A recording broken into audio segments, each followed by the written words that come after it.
वैसे तो हम भारतीय निवेश और बचत के मामले में पूरे विश्व में नंबर 1 हैं, लेकिन उसके बावजूद मैक्सिमम जंट्री की कंजर्वेटिव सोच है, जिसके कारण से आज भी वो अपने फंड्स को ऐसी जगह बचत कर रहे हैं जो आज से कई सालों पहले करते थे। उनको ये लगता है कि मेरा गारंटेड पैसा होगा वो ज़्यादा अच्छा है, लेकिन कहीं ना कहीं महंगाई का सामना उनको करना पड़ रहा है और जिसके कारण से उनकी परचेजिंग पावर ऑफ मनी घट रही है। अगर हमें इस महंगाई से निपटना है तो हमें डाइवर्सिफाइड फंड को अपनाना चाहिए। हमारा एक अच्छा पोर्टफोलियो बनना बहुत जरूरी है। तो सबसे पहले आज हम इस वीडियो के माध्यम से जानेंगे कि कितने प्रकार के मार्केट होते हैं। तो there are 3 types of market. First one is debt market.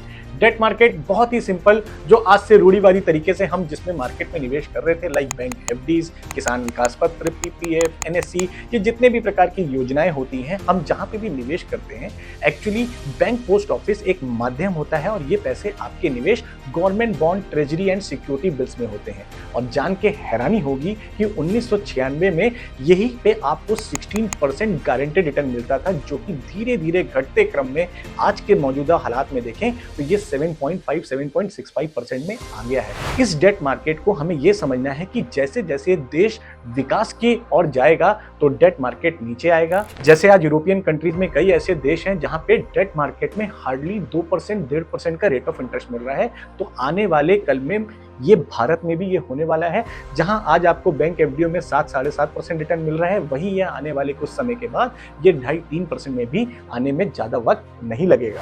अब हम बात करते हैं शेयर मार्केट की। बहुत ही आसान शब्दों में समझें कि आपने किसी कंपनी के शेयर्स खरीदे। इट मींस अगर वो कंपनी को इनकम हो रही है तो आपको उसी इनकम में शेयर मिलेंगे, यानी आपको भी प्रॉफिट होगा। और अगर वो कंपनी घाटे में आ गई तो उसके घाटे का भी शेयर आपको करना पड़ेगा। शेयर मार्केट में जाने के लिए आपको डीमैट अकाउंट खोलना है और वहां से आप बाय सेल कर सकते हैं, लेकिन ध्यान रहे डिटेल्ड नॉलेज के साथ में इस मार्केट में एंटर करें, क्योंकि ये वेरी हाई रिस्की मार्केट होता है। Now last one, equity market. दोस्तों, आपने एसआईपी के बारे से सुना होगा, म्यूचुअल फंड्स के बारे से सुना होगा, यूनिट लिंक्ड इंश्योरेंस प्लान के बारे से सुना होगा। ये सारे प्लान्स के माध्यम से आप इक्विटी मार्केट में एंटर करते हैं। इक्विटी मार्केट मतलब Nifty 50, national stock exchange, Bombay stock exchange, Sensex, ये आपने कुछ वर्ड्स जरूर सुने होंगे या देखे होंगे। इनमें क्या होता है कि भारत की जो टॉप 30 to 50 कंपनीज होती हैं, ऐसे पोर्टफोलियो में आपके फंड को डिवाइड कर दिया जाता है। और इतिहास गवाह है कि सारी कंपनी कभी ना एक साथ घाटे में आती है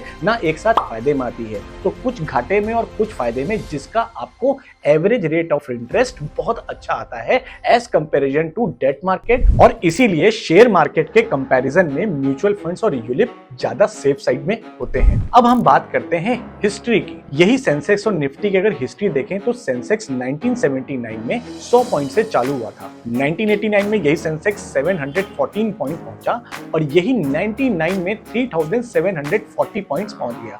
इट मींस इस 20 साल में जो रेट ऑफ रिटर्न्स आए हैं वो मोर देन 15.22% कंपाउंड रिटर्न्स में आए हैं। तो इट्स वेरी गुड।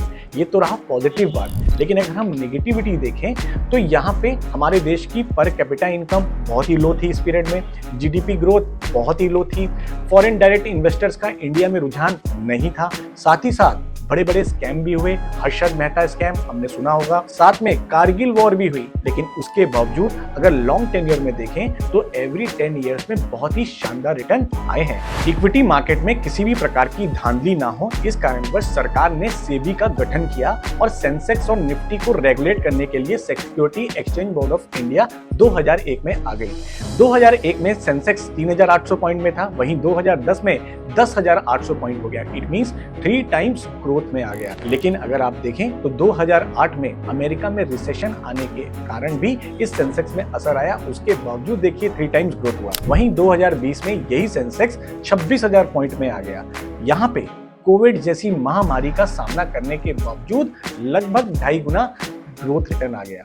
वहीं 2024 में अगर हम देखें तो यही सेंसेक्स इस समय 77,000 पॉइंट के आसपास है। इट मींस यहाँ पे भी अगर हम पूरे टेन्योर का रिटर्न देखें तो एवरेज रिटर्न ऑफ इंटरेस्ट 15% के आसपास आया है, जो कि किसी भी प्रकार की एफडी से फार फार बेटर है। तो दोस्तों, तीनों प्रकार की इस मार्केट को समझते हुए आपको ये डिसाइड करना है कि आपकी नीड क्या है। अगर आपकी नीड इमीडिएट नीड है तो बेहतर है कि आप डेट फंड्स में जाइए, लेकिन अगर आपकी नीड 5 ईयर्स, 6 ईयर्स, 7 ईयर्स की नीड है तो बेहतर है कि आपके भी यूलिप और म्यूचुअल फंड्स फार बेटर रहेगा। शेयर ट्रेडिंग के लिए आप कुछ पोर्शन जरूर निवेश कर सकते हैं। डिटेल जानकारी लीजिए, प्रेडिक्शंस लीजिए, कोई अपना अच्छा फंड मैनेजर अपॉइंट करिए जिससे आप शेयर मार्केट के भी फायदों को ले सकते हैं। मैं यही चाहता हूं कि रूढ़िवादी तरीके को छोड़िए और आज के इस आधुनिक युग में निवेश को भी एक नई ऊर्जा दीजिए और एक अच्छे निवेश से आप अपने आड़े वक्त में ये फंड को यूटिलाइज कर सकते हैं। वीडियो अगर आपको पसंद आया हो तो इसको जरूर लाइक करिए, ज्यादा से ज्यादा लोगों तक शेयर करिए एंड अगर किसी भी प्रकार की कोई फाइनेंशियल क्वेरी हो तो कमेंट बॉक्स में जरूर कमेंट करें।